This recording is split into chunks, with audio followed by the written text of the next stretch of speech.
probably.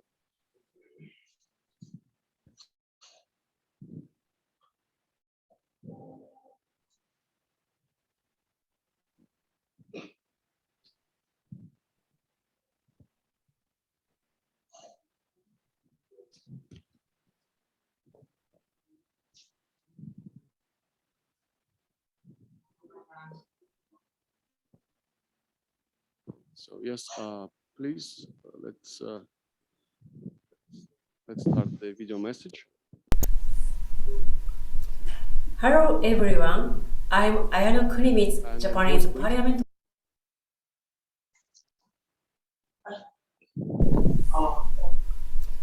Hello everyone, I'm Ayano Kunimitsu, Japanese Parliament member. I'd like to welcome the international dialogue hosted by APDA and YPR. We appreciate the tremendous support provided by APRO as well as the cooperation extended by Honorable Dr. Chen, Chair of the Thai Senate Public Health Committee and Secretary General of FPPD in holding this event. This is a continuation of last year's programs, which was organized purely online. This year, the object of the meetings are to follow up of the 2021 key recommendation and share good practice and lesson learned among the parliamentarians and youths, as well as among countries in Asia, so that meaningful youth engagement will be facilitated in respective countries. For instance, in responding to the COVID-19 pandemic, young people are on the front lines as healthcare professionals, volunteers, and they have led inspiring initiative. In many societies, however, young people face structural barriers due to cultural norms, digital divide.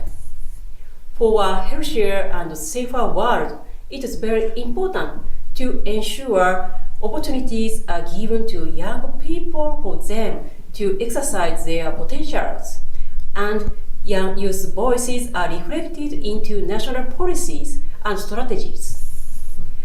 I really hope this meeting will serve as an invaluable platform to stimulate further efforts for meaningful youth engagement. Thank you so much.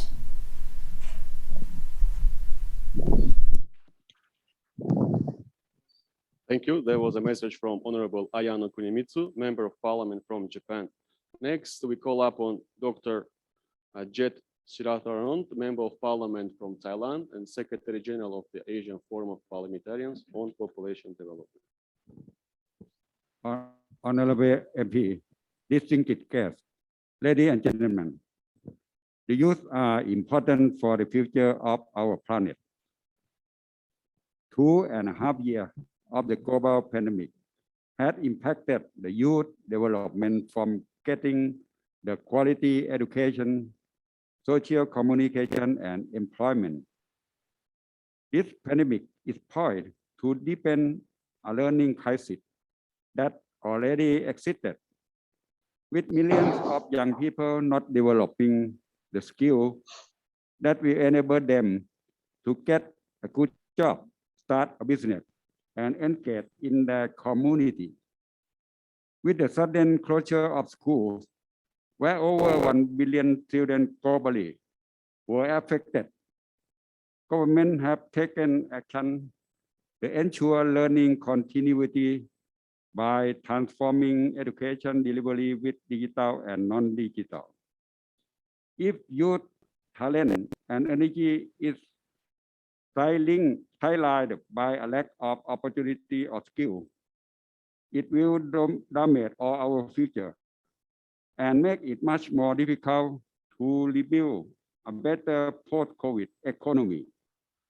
Despite the rise of online learning as a result of the temporary closure of educational institutions, young people spend relatively little time studying, and not all students were prepared to engage in online learning. Some children are safe and secure in their home environment while learning online. For the other, learning online is a dark darker reality. Being confined at home put some children to face the risk of domestic violence and other forms of abuse, including child trafficking and online bullying. Some youth are excluded from participation and engagement. Among working youth, many lost their employment during the nationwide lockdown. Even though child labor was a third reality before the coronavirus, the pandemic has exacerbated this reality as child labor become an economic necessity for many family survival. In Thailand, we face the same impact of the pandemic as other countries in Asia and the world. We have just provided on-site learning since 17 May 2022. All students in school, college, and university suffer from the lack of interaction for nearly 2 years due to the closure of school and educational institutions and no further physical interaction between teacher and student. Most of the school and educational institutions moved to online mode to resume their study.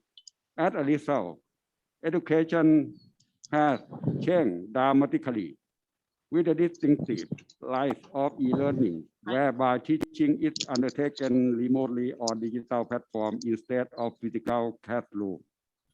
Physical classroom interaction provides children, especially those in the early developmental years, with a stable environment for social interaction, helping them develop skills like empathy and cooperation. It helps them in their overall development and real-life situation.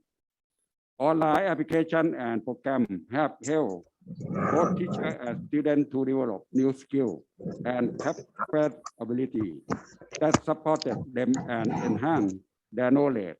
Nevertheless, online teaching cannot replace the traditional classroom teaching. So we will need to get back to traditional teaching after the end of the pandemic. MP has important role in guiding youth in each country to become leaders, strengthening socio-economic and bright future for their country. Although there are a lot of impact during the pandemic time, there are the other side of human life. Thailand National Assembly has adopted a criminal code about sexual reproductive health and life, corresponding with Constitution Court decision, collected 60 years old law from 7 February 2021. All of the pregnant woman 12 years term has right to terminate her pregnancy unconditionally, and 12 to 20 weeks term can terminate under some condition. On this 2 days of the meeting and the study visit, I hope all of MP and delegates will exchange views from intergenerational dialogue, advocate on meaningful youth engagement, and enable them to exercise their leadership, implement activity, advocate for their life, keep decision maker accountable, and establish relevant mechanism on how the MP can address youth policy and legislation. Last but not least, Thailand has got nearly full open country for tourists after COVID-19 declining. Night entertainment venues such as pub, bar, and karaoke venues are allowed to reopen with extension of service. I'll start from yesterday, the 1st June 2022. We are going to downgrade COVID-19 to endemic on next, maybe on next few weeks. Thailand warmly welcome all of you, and please enjoy your stay in Bangkok in this couple of days. Thank you. Thank you very much for these comments and then for insights. We are happy to be here in Thailand, and then thank you for hosting us. So next, Mr. Klaus Beck from UNFPA APRO. representing the regional office. So, Mr. Breck, the floor is yours. Good morning. Honorable Dr. Jetan Siratranand, Member of Parliament from Thailand. Honorable Ayano Kunimitsu, Member of Parliament for Japan. Dr. Kyoko Ikigami, Executive Director and Secretary General of APTA. Mr. Varun Usmonov from APTA. Mr. Sangit Kayasta, YPEER Asia Pacific Coordinator. Parliamentarians and young people from across the region, especially those of you who are online today, good morning, good afternoon, and good evening, depending on where you are. On behalf of UNFPA's Regional Director, Mr. Björn Andersson, who is away on mission, it is an honor to be able to open this important event. First, let me thank the organizers for making the event possible at all. This is not a given the situation we've been in over the last 2.5 years. Today is exciting as it brings together young people and parliamentarians from across the region for an open intergenerational dialogue on how we can work together collectively towards the achievement of Agenda 2030 and the Sustainable Development Goals. Such a dialogue is needed more than ever given the enormous challenges and disruptions we face. Over the past more than 2 years, we have witnessed the devastating impact of the COVID-19 pandemic, including and especially on the lives of young people. Young people have been forced out of their jobs due to the economic recession. Young boys and girls have missed months, if not more, of school. Many have dropped out of school. Some have been forced to marry early. Lockdowns were put in place. They were particularly harsh for young people, many losing social contact and some facing violence within their homes. Some young people are feeling isolated from society, are facing anxiety, depression, and an increased risk of suicide. There are almost 1 billion young people aged 10 to 24 years living in the 32 low and middle income countries in Asia and the Pacific, accounting for 60% of the world's adolescents and young people. This is, and you are, a powerful group, and we know that young people are among the first to step up to help their communities rebuild. During the COVID-19 pandemic, young people were mobilized to respond to the crisis by working as health workers, advocates, volunteers, scientists, social entrepreneurs, and innovators.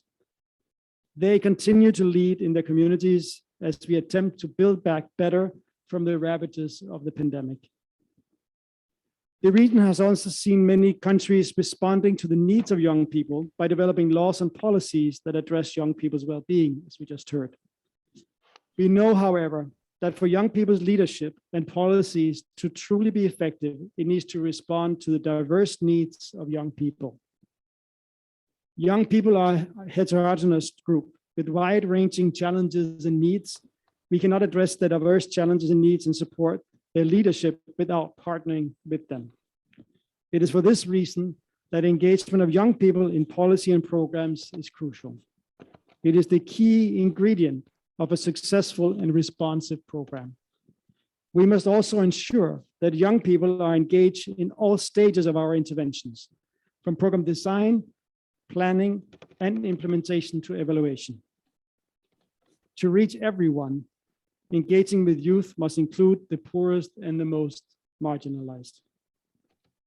For such meaningful participation and support for youth leadership, policymakers must have systematic means to conduct an open and inclusive dialogue. Making a real difference in the lives of young people rests on that shared leadership and shared responsibility.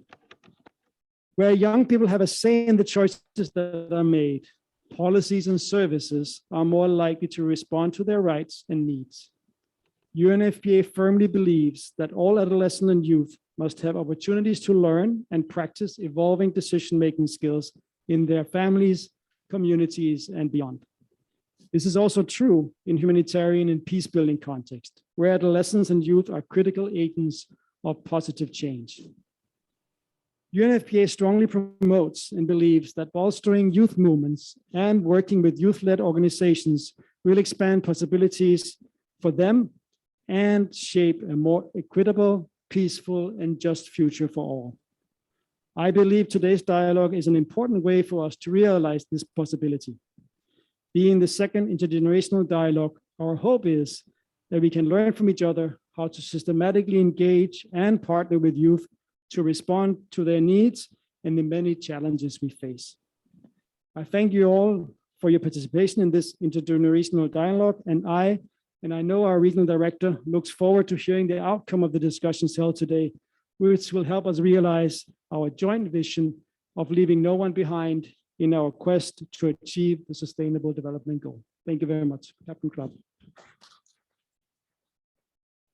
Thank you very much, Mr. Klausbeck, for your statement. So let us call anyone to come here for the group photo.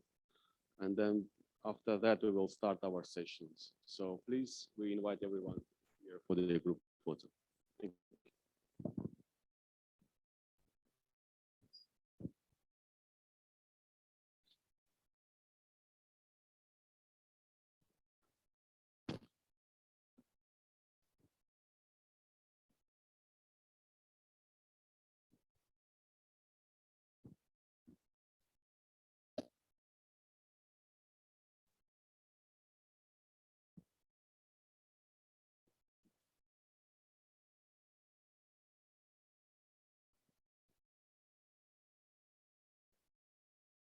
Please proceed.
Okay, so before we start our session, just to remind you that please keep your mask on here in the venue and then inside of this hotel.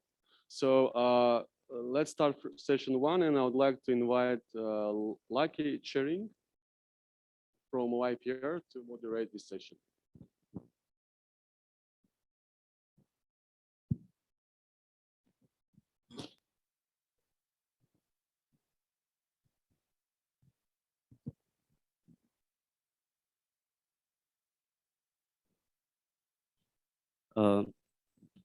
Honorable Member of Parliaments, delegates from UNFPA Regional Office, youth advocates, and my dear online participants, a very good morning, good afternoon, and good evening to all of you, wherever you are. My name is Lek Tsering, and I'm from Bhutan. And I will be running you through some of the recommendations made by young youth advocates and, excuse me, the parliaments that they have brought in the Intergenerational Dialogue 2021 that happened in the year 2021, month of July. Yes, just to give you an update on how the Intergenerational Dialogue 2021 went, there were about more than 100 participants from 23 countries, and all of them with a motive to understand the meaning of meaningful youth engagement, to share the good examples and different methodologies that are adopted by different countries in order to ensure meaningful youth engagement, and to identify some of the gaps in meaningful youth engagement, and to discuss the ideas to address the gaps. IGD 2021 happened virtually in the year 2021. Yes, of the so many recommendations made by youth advocates through the youth consultation, I have brought some three main key recommendations that were recommended by youths in IG 2021.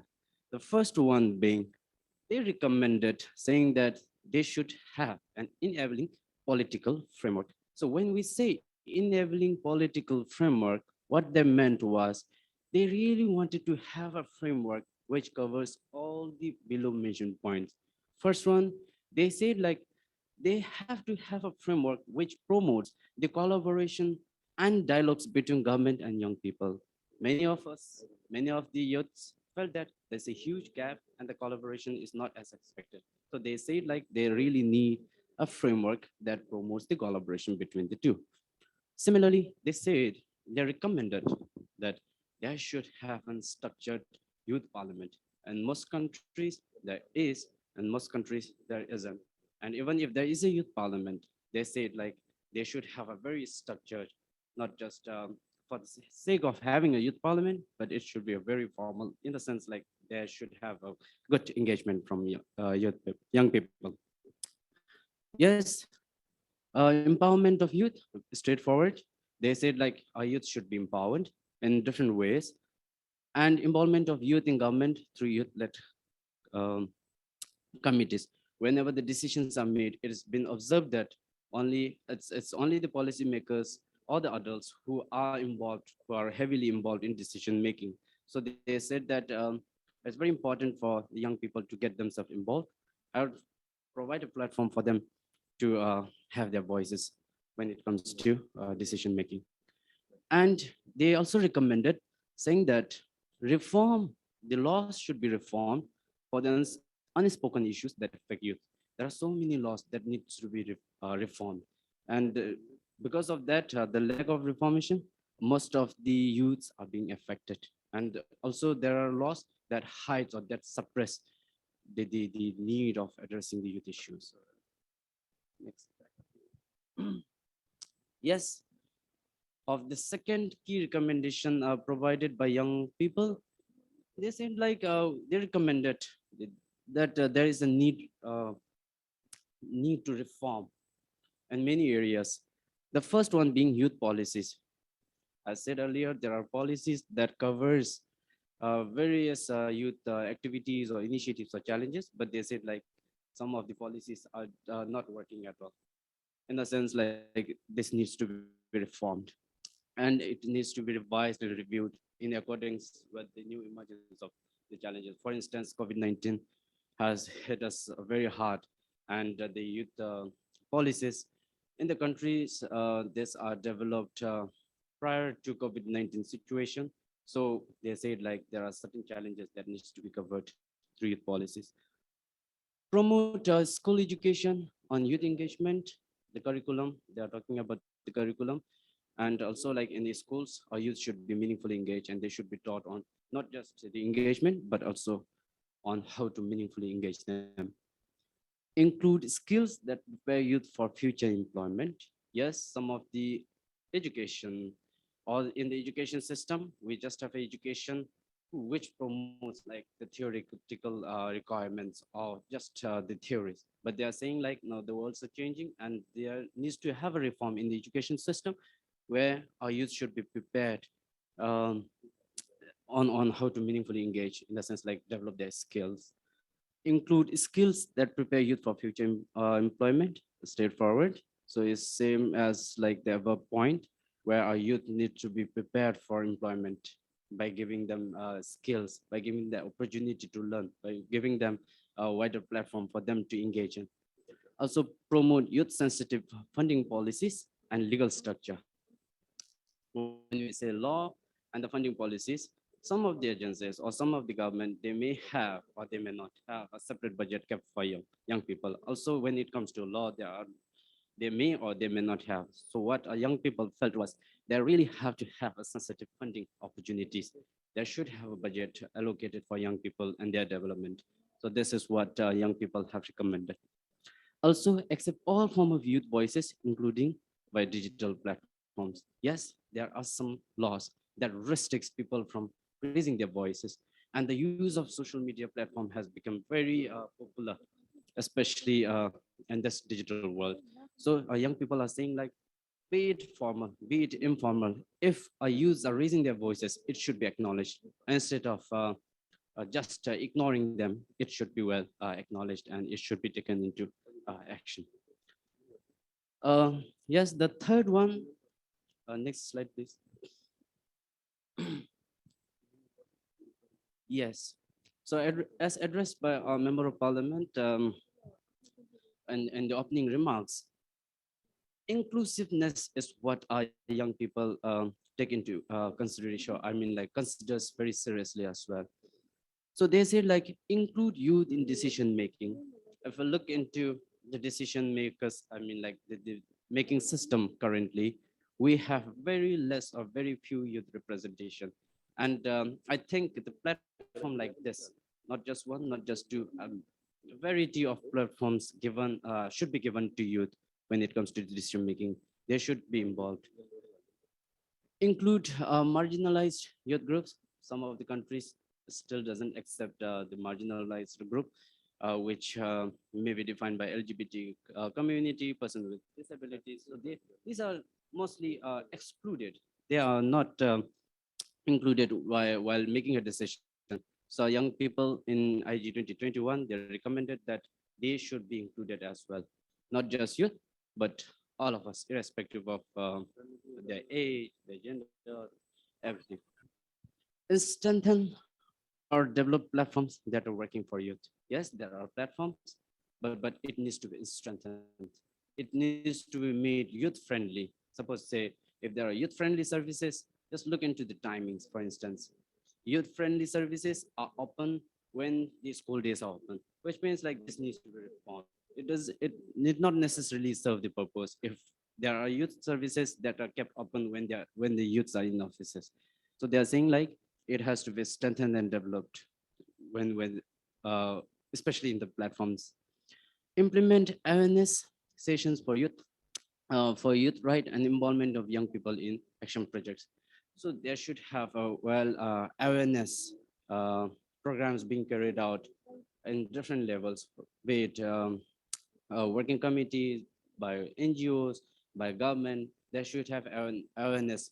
If there's are strong laws being made, or if there are very good laws in present, what is the use if it's not being properly advocated and created awareness to our young people, so they doesn't know, and then this is where there's a huge gap is being created in that particular country.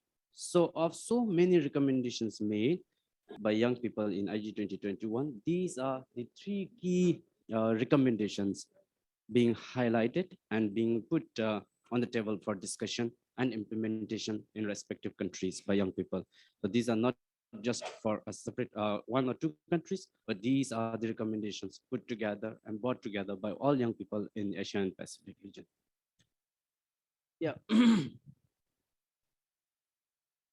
So now, having said or having highlighted these three key recommendations, now what we want our young participants, our parliamentarians here, is like we want to really look into and check on the progress of the recommendations that are put I mean like addressed by young people in IG 2021.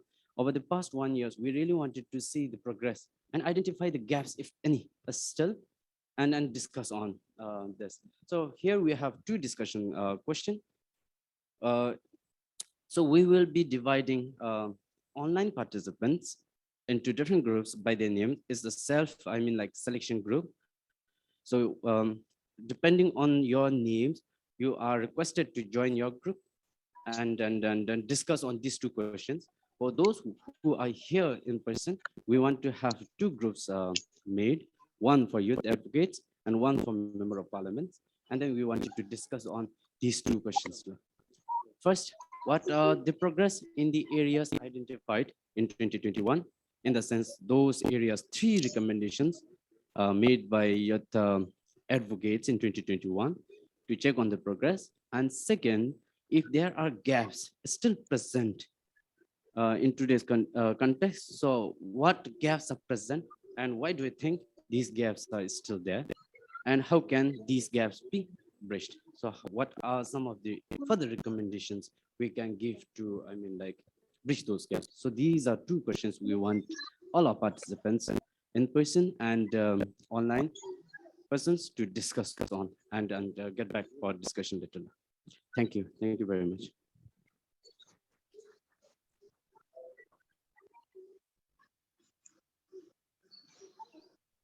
Yes, so those online participants, they will be in their respective groups discussing, and we will have those discussion questions being shared in the chat box. And for those of us who, who are here in person, we want to have ourselves divided into two groups. This side, maybe this side, one side parliamentarians, and the other side youth advocates. Because of a very less representation from each country, it's very difficult for us to have a discussion. That's why we wanted to have. Okay, so there's a related changes. So young people plus parliamentarians and young people plus parliamentarians. So which means we can equally, straight away divide the hall into two instead of moving here. So this side we will discuss, and the other side we will have group two. This side can be group one and the other side can be group two. Yeah.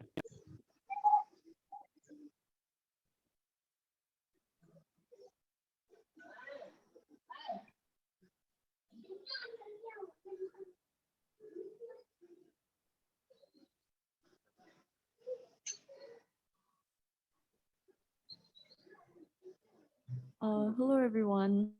For the in-person participants, maybe we can just distribute half, maybe from Jeremy that side and from this side, so we can just get together and we'll share with you one slides link. So for the youth participants, we'll just share it with you on the chat, so you can one of you can write on the slides. I hope all the instructions are okay. So we'll be sharing Google Slides, and there you can find one particular slide where your group name will be there. So kindly write below that. We'll share to the youth participants. And to the online participants on Zoom, so we will be opening breakout rooms for you. So it's now all open. So you need to select the breakout room that you belong to. So it's country group, so you can just see where your name is. If you're from Bhutan, then please select the Bhutan group and join. And yeah, so in every group, we'll share the Google Slides link. If you have any questions, please let us know.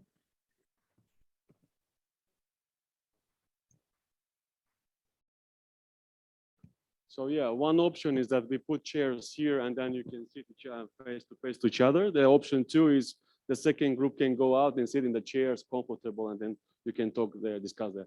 It's totally up to your decision.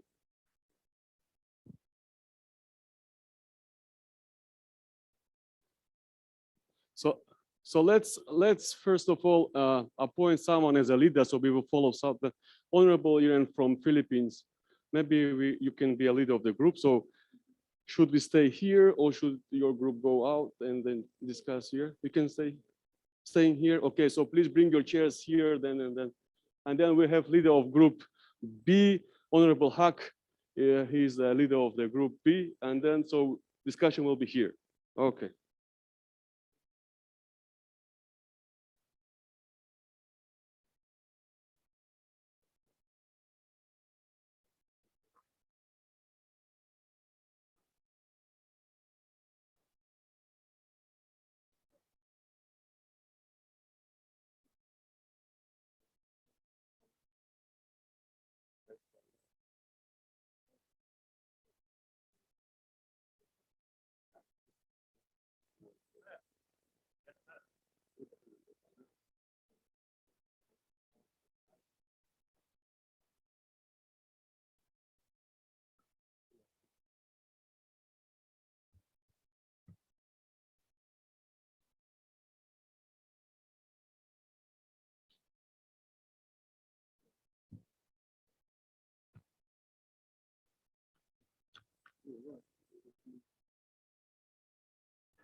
And so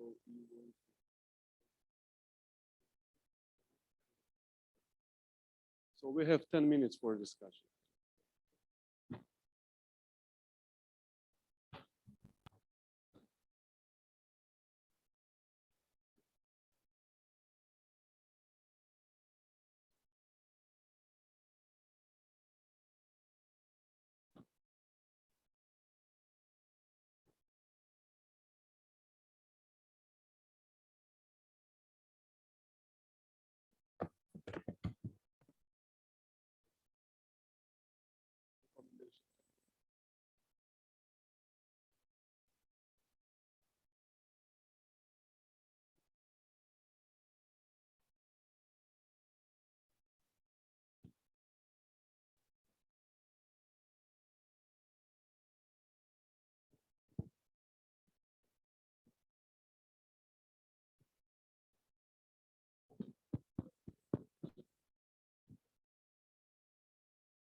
Hello, good morning. Anyone from the organizing team?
¿Quién le dice eso?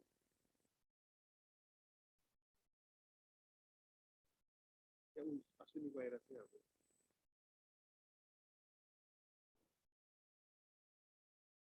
¿quién eres? ¿Quién eres?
Hello, everyone. Welcome back to the main room. Welcome back to the main room, and to all the online participants and to the in-person participants, welcome back as well. So thank you so much for the very, very detailed discussion I'm sure you all had. And for the next half an hour, let's say for the next half an hour, we'll just be presenting what we have discussed in groups. So first of all, we will start with the online participants. So in the same order that your group name was there in the Google Slides, we'll be presenting. So hopefully everyone has selected a presenter. And just a reminder that you will be presenting just for 2 minutes. So if you exceed 2 minutes, we will need to ask you to stop because otherwise it will take a lot of time. So first of all, we will have the Bhutan group to present what they have discussed. Hello everyone, I am Sri Yongdun from Bhutan, a member of YPA. So regarding the progress that had been made in the areas that had been identified previously, we came to a unanimous agreement that quite a massive progress had been made because we can see that in the YPA meets that is conducted yearly by Department of Youth and Sports, National Youth Policy is open to correction and youth get to say the necessary changes that needs to be made in the policy. And comprehensive sexuality education have been included in curriculum, which I can see is a massive step that Bhutan has taken. And our future teachers, they are currently undergoing the comprehensive sexuality education training in the College of Paro College of Education. Bhutan also have seen some few representation from the group of LGBTQIA plus community in the National Broadcasting Service, and they are more aware of the community, and our society is recognizing them as our people. So I think that is quite a progress that Bhutan has made as a whole. Other than that, the gaps that we can still see is because of the lack of visibility of the platform that is available for Bhutan, because as we can see, many youth, they are not aware of where to speak out and in which platform they need to speak out. So they, although they have lots to say, they don't know to whom to reach out. So I think that is quite the gap that we can see. And also we have seen lack of commitment as a challenge and a drawback that Bhutan has, because although we have some groups that are still working on the challenges that we have talked about. They are not taking it to the end. They're not seeing this project to the end. So lack of commitment seems to be a major problem that is holding back the youth and the uh, initiatives that they are taking. So that is all from Batam. Thank you so much.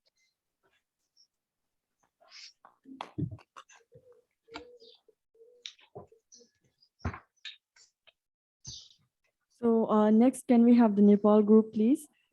Hello everyone, I'm Margana Upani from Nepal. We discussed about progress area, gaps and ways to bridge it. So talking about progress area, there is inclusion of comprehensive sexuality education in curriculum from grade 4. And we also have progress in mental health related awareness, engagement and involvement of young people in politics and decision making, decrease in early marriage rates, youth empowerment using digital platforms, youth leadership role in the current local government election. Talking about gaps, we have a gender inclusive, youth engagement inclusion, lack of disability friendly service sites, especially health facility. There is proper policy and law rights in paper, but it is too hard to see in implementation and needs to be revised. A lack of representation of different groups in decision making and policy making process. Lack of age appropriate scientific practical education and access to information and services among youths. Lack of trained teachers on comprehensive sexuality education and SRHR. Even if they are trained, the effective flow of information is still lagging from the teachers, and lack of skill development and knowledge on media literacy, economic literacy on youths, in misinformation regarding the minority groups and unfavorable environment for disabled people, access to services. Now moving towards the ways to bridge, what we can do is education, sensitization, and advocacy to community leaders and policymakers, inclusive in decision-making process, not in the show of the participation, providing disabled-free environment and opportunity for every youth, and creating conducive environment to deliver SRHR at school, out of school, impact analysis of teacher training and follow-up, empowerment of youths by providing skill development programs and media literacy. And that's all from Nepal. Thank you.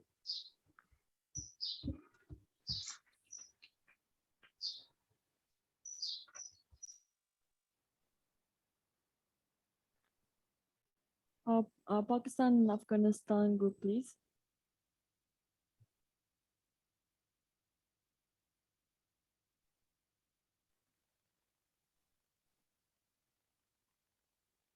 Is there any presenter from Pakistan group? Hi, I'm from Pakistan, but I joined late.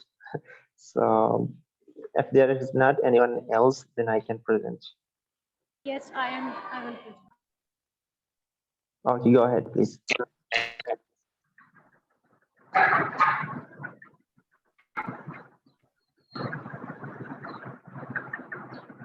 Hello, everyone. I'm audible. Hello, everyone. I'm Sima from Pakistan, and the point we have highlighted in the meeting where we have discussed about the two main issues as youth have seen during pandemic, about transgender rights and the facility they were get neglected in many sectors, like in education and health sector. During pandemic, they don't have any vaccination centers where they get vaccinated as we are. The second one is about person with different abilities are getting neglected from their basic facilities, in especially in education institution, like they don't have the proper instructor when able the student, they don't have a technology available in our government institution from where they get benefited. I think these 2 points are main points. And further, one participant from Afghanistan was discussing about the language education facilities in Afghanistan, like especially for girls and females, they have a lot of restriction. And she was saying like they don't have universities and proper education sectors where they can get education and they can compete in this modern world. In addition to the above discussion, government of Pakistan will collaborate with civil societies and are working meaningful youth engagement. National Youth Council established federal government. However, due to the lack of resources, the council was not much achieved till now. Second, UNDP and the government of Pakistan also working on developing trust of the young people on state institutions through hiring interns and send them to the work closely with different departments. One of our student, Uzair, was also working with the local government under this initiative. While talking about SRHR and health-seeking behavior, this issue still existing in Pakistan. In conservative and being a society having stimulus, uh, uh, the health-seeking behavior of people, especially in the rural areas, is still existing, which mostly affect young girls and women. Being in a patriarchal society, we need to further arrange community meetings with stakeholders to address such critical issue. And the pandemic also play a major role in the negative health-seeking behavior of negative health seeking behavior. I further want to add, like as I have met during pandemic, I have met with one transgender. He was saying like that there were a lack of doctors in their community. She said we have one doctor and she's working on our health sector. So there is a need to have a further doctors in their community which work for their health and education sector as well. Thank you so much for participating.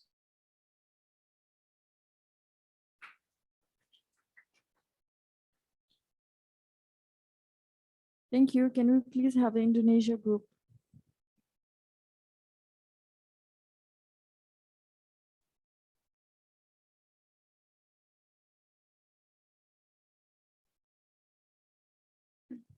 Indonesia and Philippines group. If there's a presenter, please kindly start the presentation.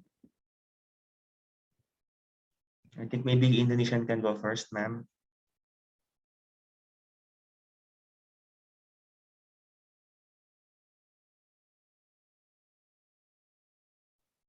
Yes, please, Indonesia, you can go ahead. Okay, since there's no one to represent from Indonesia, I will be one. Firstly, there's some progress as we can see on the slide. The first one is the representative youth are involved in government event. And the second one is there's gap, still lack of representative of minority and marginal groups. The third one is there is many of the progress is there is many youth-led organization and youth development in digital based on Instagram. The fourth one is progress. There's a network community for youth-led organization that help them to connect each other. The fifth one is Indonesia gap. In nowadays politics, it should be prohibited to use religion as a support power to gain position for politicians. But in some area or most of the area, the usage of religion as the support power is still very strong. This also influenced the youth to see politicians background not by their capability but their background religions. The sixth one is gaps, breaking the false stigma that the youngster can do anything. People, especially in Indonesia, still thinks that their generation is better and they're more able than the younger. The stigma make the youth often belittled of their capabilities and make no room for them to grow nor to voice their opinions. And the last one is progress. The usage of social media gives the youth a chance to take action or criticize the government move or policy more freely and fluently. And the next one will be represented by the Philippines.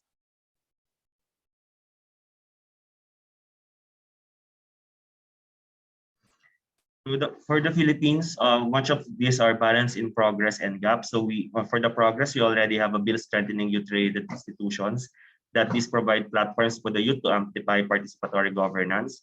More youth organizations and youth-serving organizations are mainstreaming parliamentary procedures and practices for diplomacy and civic engagement. We also have youth development being offered as a full course in selected academic institutions, thereby strengthening initiatives for the youth in their respective communities. And there are areas which are enabling political framework that many youth are now being volunteers amidst the pandemic. There are youth-led organizations that are pushing through for reforms and amends relevant to the laws that affects youth development, and by being able to collaborate with other initiatives for the youth sector relevant to the local government units. Certain gaps are identified as recognizing some CSOs, NGOs. There are very different guidelines set by the government or some local government units, therefore resulting in substandard practices, not being able to fully implement the organization's projects, programs, and activities. There are also a lack of priority to marginalized sectors identified within the youth, out-of-school youth, the LGBTQIA+ youth, indigenous people, students, farmers, fisher folks, and etc. And the lack of studies or data-driven initiatives centered on youth participation is quite bothering. There are certain institutions and concerned agencies not being able to fully support the initiatives of the youth in their given field of concerns. So these gaps can be bridged by providing more policies to strengthen youth participation and empowerment, massive funding, support funding, and hopefully that all relevant institutions and agencies be needed to simultaneously have sustainable data-driven initiatives to create one standardized framework for youth institutions to follow. That's all from the Philippines. Thank you. Can we have the China group, please?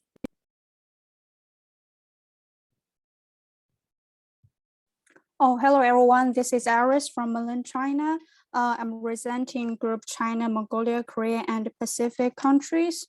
Regarding progress, we have two main points. The first one is in some countries, there is establishment of youth parliament for the first time. And second, due to COVID, some online platforms offering youth more opportunities to participate. And regarding the gaps, there are more points. First of all, youth are used by people in power. It's hard for youth to break down the barriers set up by the elderly. Youth face more criticism and safety issues when voicing their opinions. And second, low participation of youth in decision-making progresses. And third is about gender discrimination. Young people, LGBT group, persons with disabilities, and other marginalized groups have very low representation and are discriminated in the progress. And fourth is about a lack of support from the government. And six is about a lack of opportunities for youth to be participating in the progress. Regarding to why, it's more about culture and governmental systems. Youth, especially marginalized young groups, couldn't be respected when voicing their opinions. Regarding to recommendations, we are seeing that we should raise the involvement of international organizations. The big role of international organizations should be emphasized to bridge the gap between young people and government. Thank you. That's it. So thank you so much. Next, we have the India, Sri Lanka, and Bangladesh group.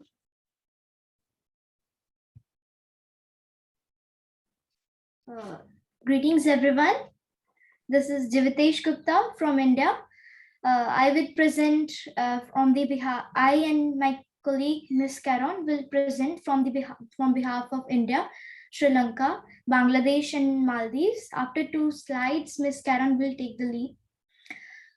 So the progress made in India is first, legal provisions are visible through repealing of old acts and drafting new youth policy 2021.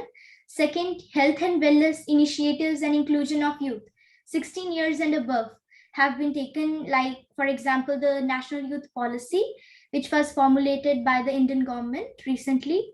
Second, identified in India. First is varying adolescents. VYAs aged 10 to 14 years must also be acknowledged as young people and equals among other stakeholders. Specific provisions must be made for VYAs in terms of enabling policy frameworks, needs-driven reforms, and inclusiveness. Second, national youth policy must also explicitly mention specific strategies or mechanisms for VYAs apart from other young people. Next slide, please.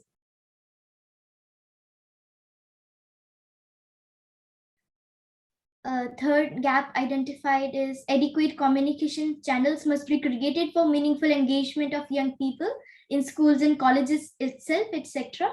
Sensitization training on how to engage meaningfully or how to engage in advocacy. TOTs for teachers and good parenting sessions for parents to foster their support in meaningful engagement of young is needed also in order to reduce the stigma and discrimination related to HIV. Youth engagement must not be just tokenistic. No youth-focused programs, services, and platforms, especially for the young key population, young living with HIV, young sex workers, young drug users, and young LGBTIs. Rights-based approach must be followed in letter and spirit, etc. seems missing. And the last one, reforms in education. NEP, National Education Policy 2020, is there, but some topics like SRHR, gender and health, gender sociology, and other emerging topics need to be included. Now, I would like to invite Ms. Karen for sharing the other two slides. Thank you. So I'm talking about the Sri Lanka. So there is no legal improvement so far, hence need to be provided the platform where the young LGBTIQ can express their needs. There is limited awareness about Section 365 and the progress of Bangladesh are, there is limited NGOs have been formed in the grassroots level and has also attracted the media. And the gaps of Bangladesh are more legal provision or improvement required for the protecting right of vulnerable groups, just like LGBTIQ. Bangladeshi LGBTIQ people are bounded by Section 377. Third number, there are less youth-friendly medical center. Fourth number, stigma and lack of flow of knowledge at the grassroots level. Fifth number, Bangladeshi young girls and women feel uncomfortable because of, just a minute, it has been cut. Because of there are no menstruation health-friendly washroom or any mechanism in Bangladeshi school, college, as well as in the workplace. The next slide. Just like gaps in Sri Lanka. Okay. Yeah, thank you. Thank you so much. So I think that's the end of the online presentation. So now we have group 1 from the in-person group. So I'd like to request the presenter from group 1 to kindly get a mic, and you can either come in front if you wish, or it's okay even if you do it from your seat. Thank you. Hello. Okay. I should be up here.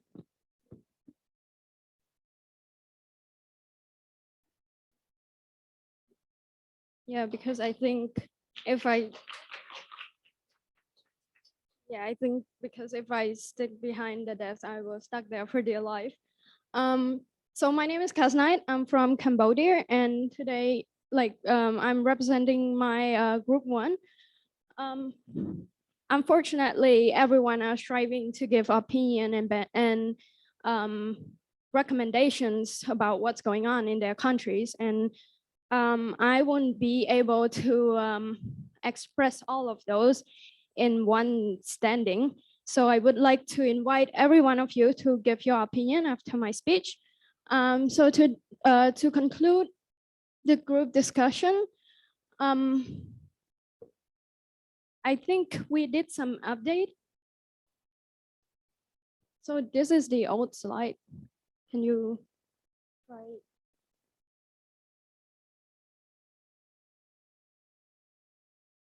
Okay.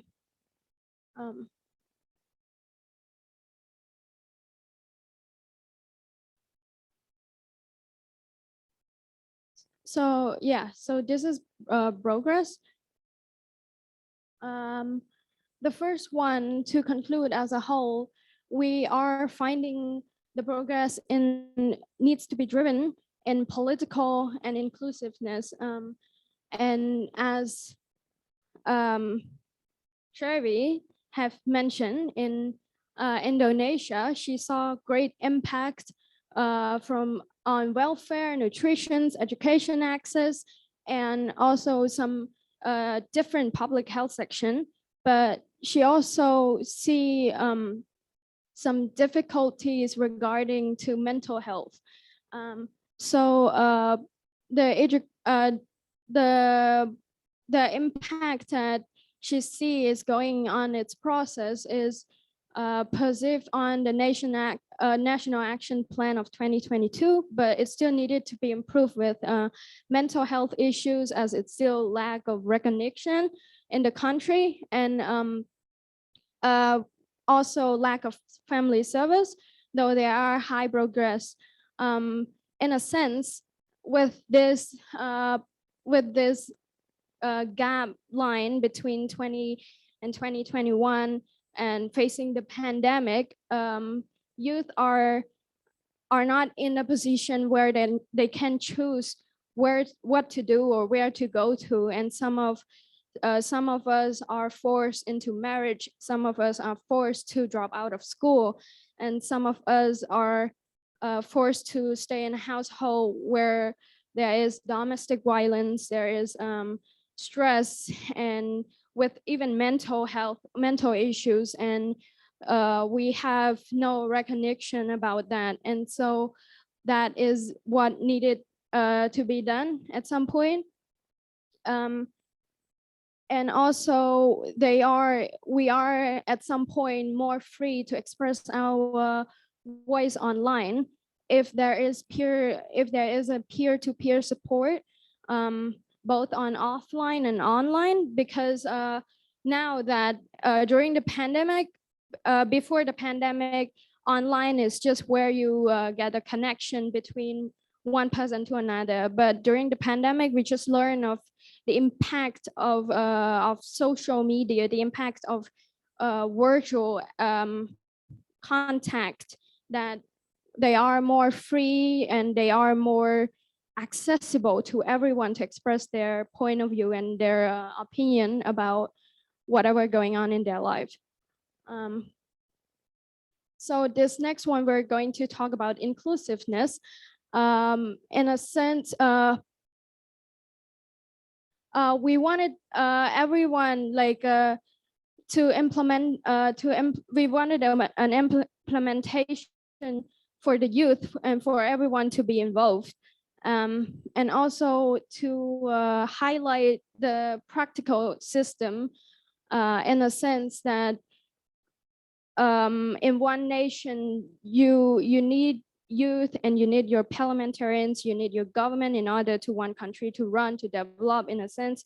But also we should include even the marginalized. We have to include LGBTQ's community. We have to include people who are living in HIVs, living with HIV, TBs, and even disabilities or disorders people. Everyone are in the system, and everyone are needed to conclude in the system.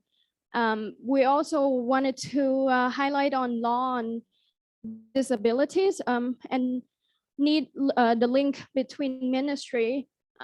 So we should look in a bigger picture, in a sense that some issues are not continue on more than 2 years, or if you propose one idea, it stays in one sitting.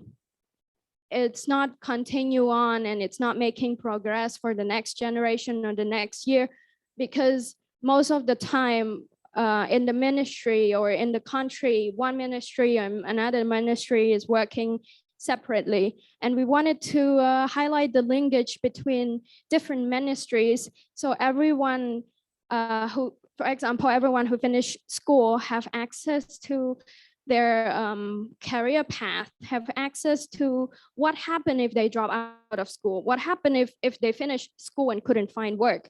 So ministry are responsible to provide us the employment that we need. They are responsible to provide us the soft skill that we need if something happened, because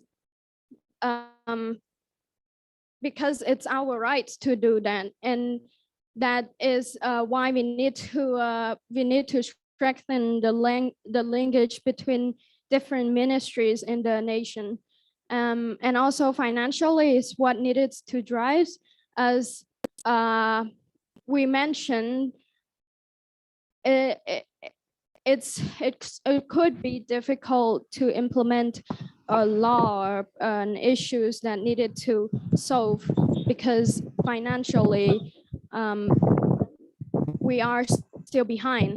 And the next part is system that can link those who provide job and education.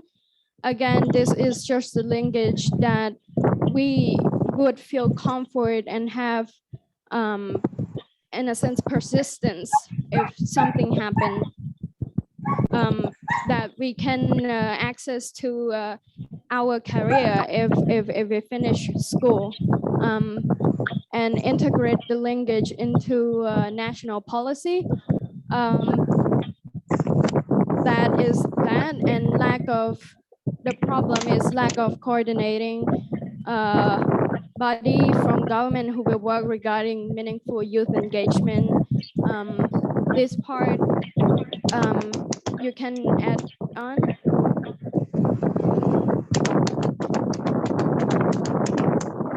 Okay, so how much time we have left? Okay. So lack of coordinating body from government will work regarding meaningful youth engagement. So this is one important point that we discussed, that when we are talking about youth engagement and the gaps, whom from country is responsible, which agency from government is responsible. So if we can focus on one agency, one government agency, instead of individual representative, I think that will work. For example, in Bangladesh, Ministry of Youth and Sports were responsible for creating the meaningful for the national youth policy. UNFPA supported in that process, but so that we have to focus on one agency. So that was one important issue. Another one was coastal young women losing their uterus due to lack of knowledge, and also due to climate-induced water crisis. They're using saline water in their private parts, and there is no other way, and they are losing their uterus because of cancer. There are gaps between government agencies, and there are gaps in the coordination. And can we go to the next slide, please? Okay, so gap. Financial, one gap found that there is gap in the mental health, and we need funding. So we can coordinate with education ministries, so that the education ministry can include mental health support in the institutions, because the young people goes to school and that's their safe space. So we should not create separate mental health agency, but the education institution can provide mental health support. Open discussion between youth and parliamentarians. There should be discussions, which is not happening. There should be a lot of discussions between youth and parliamentarians regarding the gaps, commitments, and follow-ups. After that, youth needs support from the public and from government.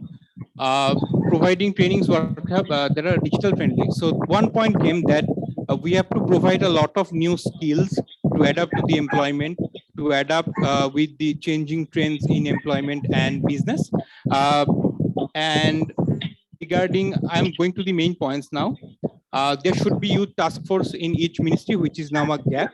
There is no youth task force while designing policies, while implementing those policies, and while following up, while advocating, while making themselves accountable. To make themselves accountable, there should be a youth task force. And again, one point is coming again and again, that is youth parliament, which is a gap. Youth parliament can actually raise these issues, talk about these issues, and voices from all across the country will get priority. Then develop research. We have to develop a lot of research in our countries to actually understand what are the challenges youth people are facing, because here maybe the disabled people are not representing, maybe a lot of people are not representing in these organizations. So what we can do in-country research and these dialogues to collect out the gaps and the actual issues and the recommendations. Okay. The LGBTQ needs to be recognized. Yes, obviously, to do meaningful youth engagement, for youth to be engaged in every sphere of development, we should include all sort of youth. So if we exclude this big group of people, we will not achieve the ultimate sustainable development. Next slide, please. There are few recommendations, just I want to quickly go upon. Okay, so I covered number 1, also 2, so I will not go into the word. 3, study the youth policy of countries, find gaps and advocate. We have to thoroughly go to the youth policy of the country and understand what their policy is saying, and if they are working on that. If not, we can advocate. We can develop an advocacy strategy for engaging LGBTQ. There should be youth task force. These are the points that actually I've also discussed in gaps. So you can have a look at this. And thank you. That was all from group 1.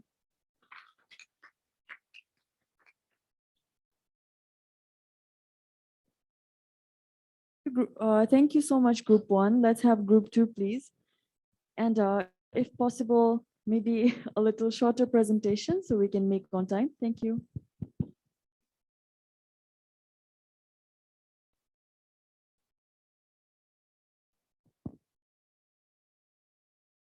Hello, everyone. I'm from Group 2, and we have a really good discussion in Group 2 from all parliaments, youth, and then so we would like to say about the highlights that we made. So first of all, youth followers, influencers, and we have to use of education especially prioritized, and we should have re-elect parliaments who actually help in youth idea. And what is required is that youth should have temper with experience, and then you should have more involvement. And also, you will have to involve with care. Next slide, please. And we would divide our recommendation into different countries. First of all, Sri Lanka. There is a generational gap between youth and the older people. Secondly, youngers also need to help the parliament so that we can understand better of what actually is youth need. Also, we can implement to other countries model, and then we take it as in other country. And then we can starting from education, teaching students more about vocational training, and also lastly, have to give ideas to parliament so that we can change in a better way. The second country is India. India has reformed the early marriage and incentive to those unmarried young girls. And this would reduce the number of young marriage. Secondly, there's gaps widen contraceptives, and youth should come forward and don't leave it just as politicals. Have next slide, please. And thirdly, in Thailand, we have started in the youth parliament, and then there's some collaboration between youth and parliament, and have some progress toward SDG goals. And our recommendation in Thailand is that we should widen the network in youth parliament that include the indigenous people and create more diversity. Also, educating people about SRHR and use of technology could connect people from all the marginalized people. Next slide, please. And the first country is Nepal, about youth voice. There has been no youth council yet developed yet in Nepal, and we should prioritize SRHR and education in more rural area and indigenous people. Youth needs are prioritized in rural areas. And the fifth country is Philippines. There are some challenges for youth to talk on policies. And finally, in Bhutan, there are education reform and more skill for training into those. Youth parliament is not that active. And registration of youth NGO is a challenge for involvement. And finally, we have policymakers' presentation in the decision-making platform with youth. Thank you.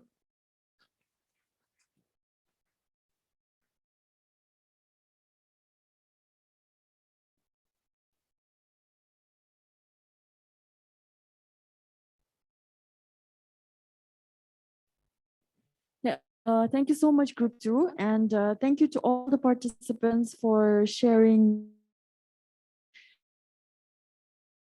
this, as well as the 2 rooms here in the hall. So we will note down all of your recommendations, all the gaps that are still present in your context, and hopefully these will be, take forward the agenda of intergenerational dialogue in your own countries as well as your own communities. So now we will break for lunch for about 40 minutes, I think. So let's please come back to the Zoom room at 1 p.m. Bangkok time, and even for the participants here in the hall, let's come back at 1 p.m. Zoom participants, you can either just mute yourself and turn your video off and leave for lunch, or you can leave the room. But please note that while coming back, you'll need to be in the waiting room again. So yes, thank you so much, everyone. Let's see you back here at 1 p.m. Bangkok time. Thank you. Have a good lunch.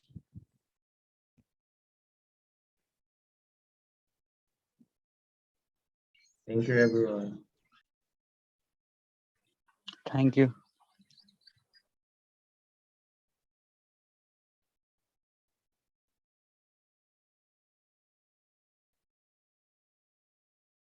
So lunch will be at the same floor where we took the breakfast.